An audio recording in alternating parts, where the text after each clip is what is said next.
चलिए विद्यार्थी, आज हम लोग देखेंगे हाइगेंस के द्वितीय तरंगिकाओं के सिद्धांत के द्वारा प्रकाश के परावर्तन का व्यंजक।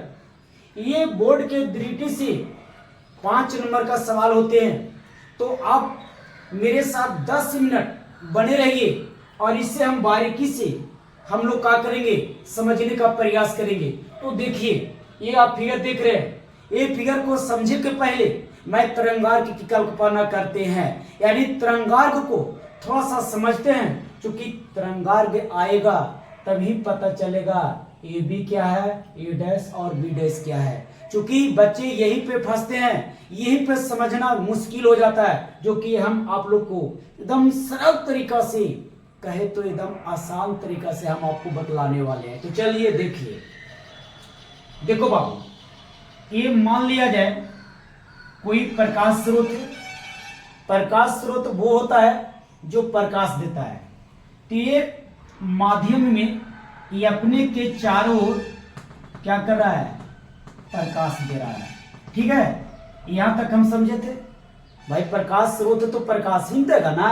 ठीक, चलिए तो थोड़ा सा एक हम पृष्ठ की कल्पना करते हैं। ये वक्र पृष्ठ है और यहाँ का जो माध्यम है, जो माध्यम का कण है, वो क्या कर रहा है, तो समान कला में कंपन कर रहा है। और ये जो पृष्ठ आप देख रहे हैं, इसी को हम बोलते हैं तरंगार्घ। आया समझ में? यानी किसी माध्यम में कोई वक्र पृष्ठ की कल्पना करें जिस पर जो माध्यम के कण होगी उस समान कला में कंपन करती है, तो उसे हम तरंगार्घ बोलते हैं। आगे बढ़ते हैं। अगर एक और तरंगार्घ की कल्पना करें, एक और करें, एक और करें, अगर देखा जाए तो इससे दूरी अगर बढ़ाते चला जाए तो एक समय आएगा कि इस तरीका के तरंगार्घ मिलेगा और इस तरंगार्घ को हम क्या कहेंगे, समतल तरंगार्घ। अब चलिए, किरण तो इस तरीका से निकल रही थी, किरण तो इस तरीका से निकल रही थी। इस तरीका से जब किरण निकल रहा था तो बाबू ये क्या था, ये तरंगार्घ था। ये क्या था, तरंगार्घ था। अब यहाँ पे समझेंगे कि तरंगार्घ का निर्माण हो गया, यानी जब हम तरंगार्घ समझ गए तो इसका अर्थ हुआ, यहाँ पे ध्यान देंगे, ये 2 किरण है और इसमें ये क्या है, एक तरंगार्घ है। लेकिन ये किरण जो देख रहे हैं ये आपतित किरण है, तो इसका जो नाम पड़ेगा क्या पड़ेगा, आपतित तरंगार्घ। इसको हम क्या पढ़ेंगे, आपतित तरंगार्घ। अब देखिए, यहां से जो किरण आया इस तरीका से और यहां से जो किरण आया और ये जो समतल सतह था, यहां से जैसी पड़ा ये परावर्तित होकर किस तरीका से निकल गया और ये इस तरीका से निकल गया। तो ये जो तरंगार्घ देख रहे हैं, ये जो तरंगार्घ देख रहे हैं, ये तरंगार्घ हुआ क्या, परावर्तित, परावर्तित तरंगार्घ। तो अब समझिए, आपतित किरण के द्वारा बना तरंगार्घ आपतित तरंगार्घ और परावर्तित किरण के द्वारा बना तरंगार्घ परावर्तित तरंगार्घ कहलाया। अब याद रखेंगे, अब यहां से जो किरण आ रही है तो ये भी तरंगार्घ, ये भी, और ये भी मेरा क्या है, तरंगार्घ है। अब यहां पे ध्यान देंगे, सबसे पहले हमको ये समझना होगा ये कोण, और हमको समझना होगा ये कोण। तो यहां पे ध्यान से देखेंगे बच्चे, आप लोग समझदार हैं तो भाई आपका समझदारी का परिचय देना ही होगा। बाबू रट्टे से कुछ नहीं होता है, समझना पड़ेगा।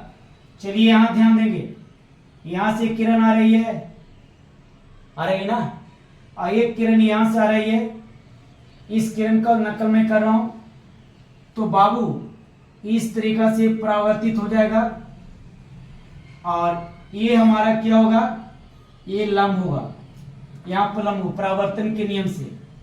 अब मैं इसे क्या करता हूं, मैं इसे आई मानता हूं। आगे बढ़ के देखेंगे, ये यहां से परावर्तन हुआ और ये किरण जब यहां तक पहुंचा था यहां से, तो ये यहां था, तो यहां से भी ये चलना शुरू किया। तो जिस समय यहां था उस समय यहां था, तो यहां से जितना दूरी ये आगे बढ़ा उतना दूरी यहाँ पे आगे बढ़ा। तो यहां से देखिए ये ले लेते हैं। तो एक बात सीखेंगे, ये तरंगार्घ हो गया। ये जिस तरह का ये सब क्या है, तरंगार्घ हैं। तो अगर ये 90 डिग्री का कोण बनता है तो ये पूरा रेखा कितना डिग्री का कोण बनेगा, 90 डिग्री का कोण बनेगा। अब बताइए कि ये आई है, तो ये कोण जो देख रहे हैं कितना होगा, तो 90 माइनस आई होगा।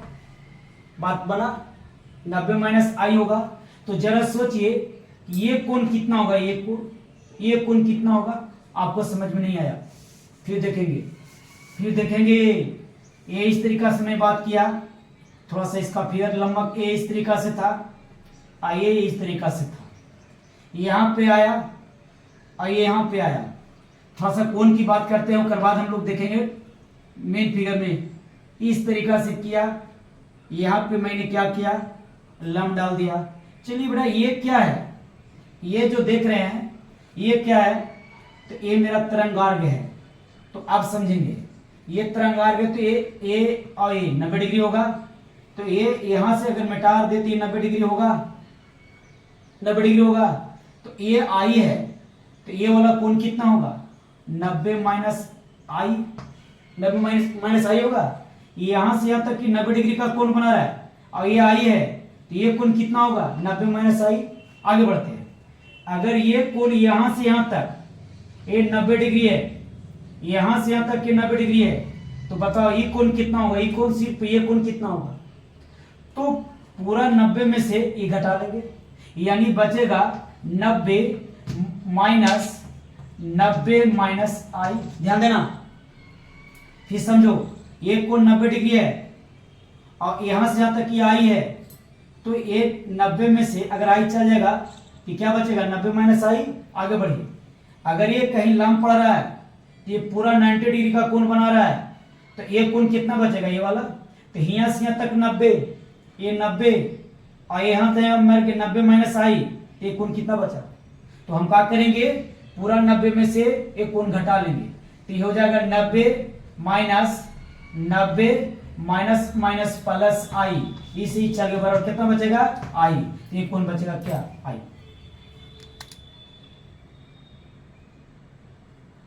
अब यहां पे चलिए, तो आपको हम क्या सिखाना चाह रहे हैं, चलिए इस फिगर को मैं रब करता हूं। आप बस 2 मिनट बेटा ध्यान देना। ये 90 डिग्री ये भी बनेगा, लंब पड़ेगी तो यहां से समझना कि ये लंब है इस तरीका से, और ये कोण, ये जो ब्लू वाला लाइन देख रहे हैं, तो ये 90 बना ये वाला, तो ये भी तो पूरा 90 बनेगा। चलिए 90 बनेगा, तो बात को बनाइए। ये थोड़ा सा इसको मैं मिटाता हूँ। ये कोण यहां से यहां तक 90 बन रहा है, और ये वाला कोण यहां से यहां तक आई है, ये कोण कितना होगा, ये कोण होगा 90 माइनस आई। अब जरा सोचो, यहां से ये कोण लंब पड़ रही है, तो यहां से ये कोण 90 डिग्री का बना रहा है। ध्यान से समझेंगे, यहां से अगर हम देखें तो ये कोण 90 डिग्री है, ये 90 डिग्री, यहां से ये कोण 90 डिग्री, ध्यान देना, यहां से यहां तक 90 डिग्री है, और ये कोण 90 माइनस आई है। तो सिर्फ ये कोण कितना होगा, ये कोण कितना होगा, यही समझना होगा। तो ये कोण होगा आई, अभी जस्ट बताया, ये कितना होगा, आई। अब चलिए यहां पे देखें, यहां से यहां तक ये 90 डिग्री है, ये 90 डिग्री है, आई आर है, तो ये कोण कितना होगा, तो 90 माइनस आर होगा ये कोण। अब चलिए, अब देखो यहां से यहां तक ये 90 डिग्री है, और ये वाला देखा जाए, ये वाला ये 90 माइनस आर है, ये वाला कोण 90 माइनस आर है, और यहाँ तक के क्या है, 90 है। तो बोलो यहाँ से क्या होगा, तो यहाँ से क्या करेंगे, 90 में से 90 माइनस आर घटा लेंगे, तो ये वाला जो कोण बनेगी, ये वाला जो कोण बनेगी, ये वाला, तो क्या बनेगा, ये आर बनेगा, है ना, आर बनेगा। अब तो आपका क्लियर हो गया। अब समझिए ये हमारा आई और आर कैसे निकला, मैंने तो बता दिया, लेकिन अब जो समझना है ध्यान देंगे। बेटा ये किरण आ रहा है, ये किरण आ रहा है और ये किरण आ रही है। यहां पर आने के बाद इस बिंदु पर जब किरण ये बिंदु पर पहुंचा तो ये किरण जो था, ये किरण कहां था, यहां पे था। जिस समय ये यहां पहुंचा तो ये किरण कहां था, तो एक बिंदु पर मान लीजिए, ये मान लीजिए कि यहां था, एक जगह पर रखिए, आगे चलिए। यहां से परावर्तन हुआ तो ये इस तरीका से इस दिशा में चलना शुरू किया और यहां से किरण ये इस दिशा में चलना शुरू किया। बात समझ रहे हैं? परावर्तन के बाद ये इस दिशा में चलना शुरू किया और यहां से किरण ये इस दिशा में चलना शुरू किया। अब यहां पे आया, जब किरण ये यहां आया तो इतना जो दूरी था उस दूरी के बदले यहां से यहां बी और ए डैश के बदले एक चाप लिया, ये यहां आया, ये यहां आया।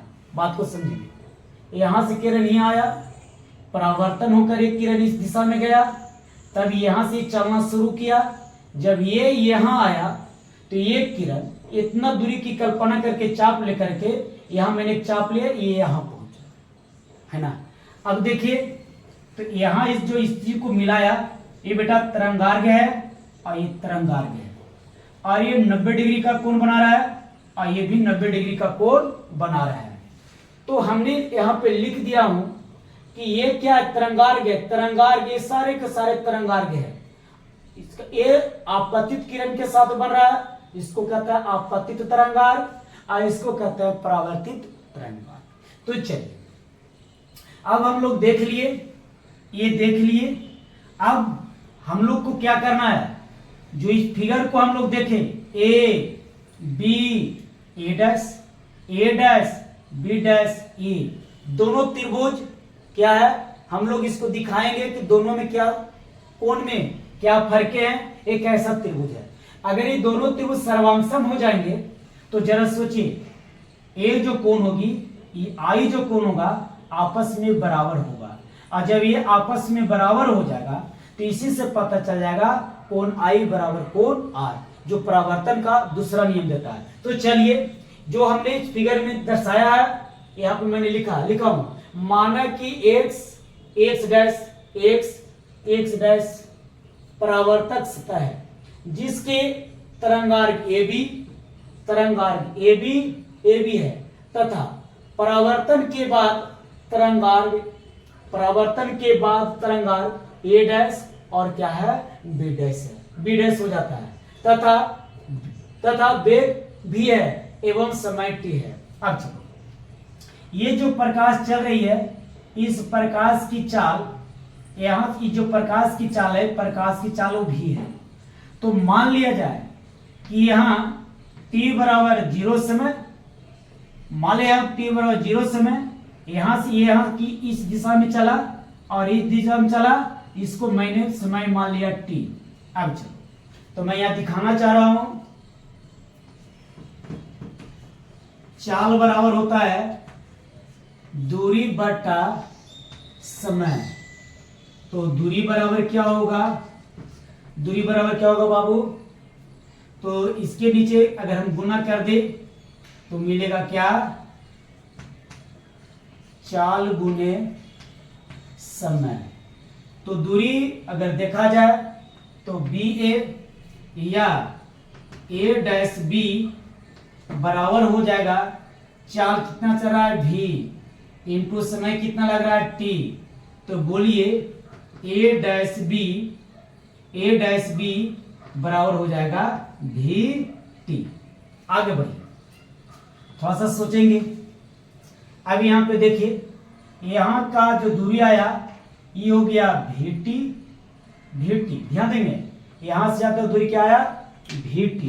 थोड़ा सा कलर चेंज कर देते हैं, आपको देखने में सुविधा होगा। चलिए, और ये इतना दूरी क्या आया, ये भी आया भी टी। क्योंकि जितना दूरी इसके अनुसार हमने इसका चाप लिया है, तो VT अब इसका मतलब हुआ कि A B डैश बराबर, फिर लिखेंगे क्या, A डैश B डैश है, मतलब जितना दूरी A B डैश है उतना ही दूरी क्या है, A डैश B डैश, और एक का मान अगर मैं इतना लाया VT, ये हो जाएगा VT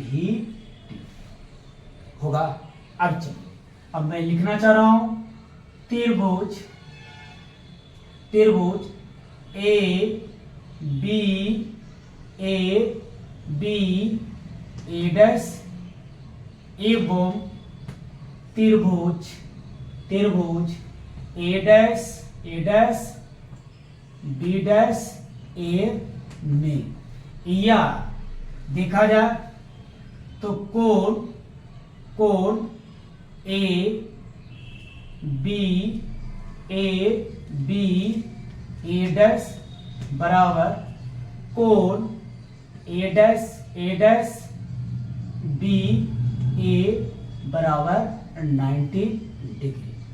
आगे बढ़ के देखिए, अगर देखा जाए, ध्यान देना बाबू, ये जो त्रिभुज देख रहे हैं, इस त्रिभुज में ये भुजा है, और ये त्रिभुज देख रहे हैं तो इस त्रिभुज में ये भुजा है, मतलब फिर देखिए तो A डैश A, पहले लिखिए A B बराबर AB, यहां पर ध्यान देंगे, A B डैश बराबर A डैश B, इतना जो दूरी देख रहे हैं ये भी VT, और A वाला जो दूरी देख रहे हैं ये भी VT बराबर VT, दोनों बराबर है, बराबर लिख सकते हैं VT।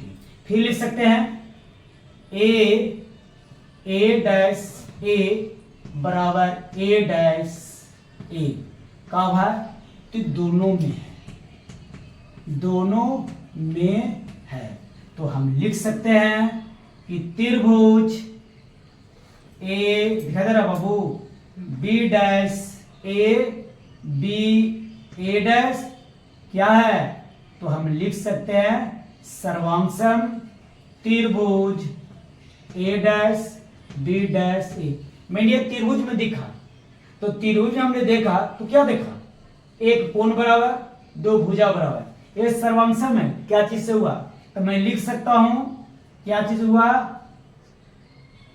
भुजा, ये भुजा, फिर मैं लिख सकता हूं क्या, कोण, फिर लिख सकता हूं मैं क्या चीज, ये सर्वांशम है। अब चलिए, जब ये त्रिभुज सर्वांशम है तो ये कोण के बराबर ये कोण, ये कोण के बराबर ये कोण, और ये कोण के बराबर ये कोण, ऑटोमेटिक होगा ना जी। तो यहां पर लिखेंगे कोण आई, या इसको ऐसे लिखे बेटर होगा, बराबर कोण R, इसका मतलब हुआ आपतन कोण I बराबर परावर्तन कोण R, क्या हुआ दिखाई दे रहा, परावर्तन कोण R, यही हुआ परावर्तन का